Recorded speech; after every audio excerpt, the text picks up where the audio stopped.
Welcome to Earl Stewart on Cars.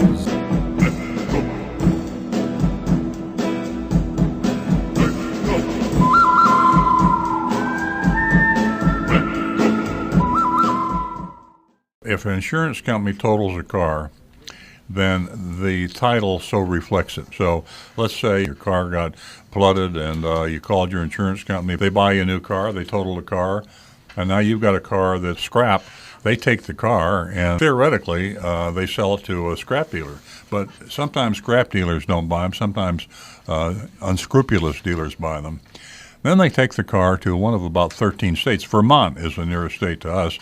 In Vermont, you can re-register that car, and it will not have a total on it. It will not be show as a flood car. There's 13 states in the country that will do that. We have the list in my dealership because when people trade cars in on those 13 states, if we see a title from one of those states, because we're in the aftermath of Hurricane Sandy, we're being extremely careful to check those cars out. You can, and we can, and any person that understands automobiles, you can examine a car and you can find out if it has flood damage. One other thing that comes to mind when you talk about insurance companies and totaling cars, sometimes these insurance companies, you got to fight with them. You should always fight with an insurance company that will not total a car that has water damage. Water, especially here in South Florida, salt water is even worse, but any kind of water is terrible. When you get water into the electrical system of a car, it's like a ticking time bomb. Actually, what happens, you can dry the car out sometimes, and it'll run just fine. And insurance companies say, hey, there's nothing wrong with this car. If the car got wet up above the area where, like, your fuse box is on the dash, you can rest assured that car will never be the same. They've got to total those type of cars. So that's another example.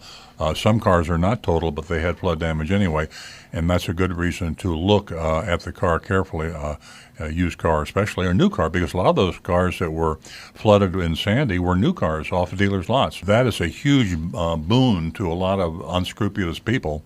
A lot of those were exported. There's a lot of people in South America that are being taken advantage of right now. The unscrupulous people love to have these flood cars because you can buy them for nothing. You can buy a salvage car for $300 and you can turn around and sell it for $50,000.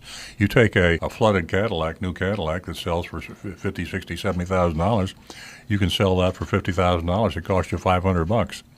And that's the type of thing that does go on. We're being very careful now in the wake of Sandy because there's a lot of those out there. Somebody estimated there were like 250,000 cars that were affected by Sandy. I don't think anybody really knows. They know the ones that went through insurance, but what about the ones that never went through insurance? You can have a car that was in a flood and runs fine for a year, and you trade it in, and the next guy gets it.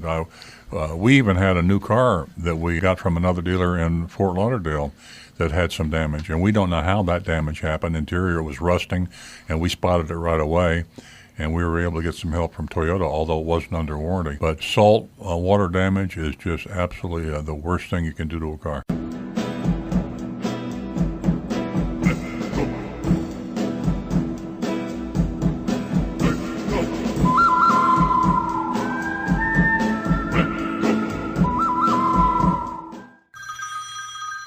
Earl Stewart.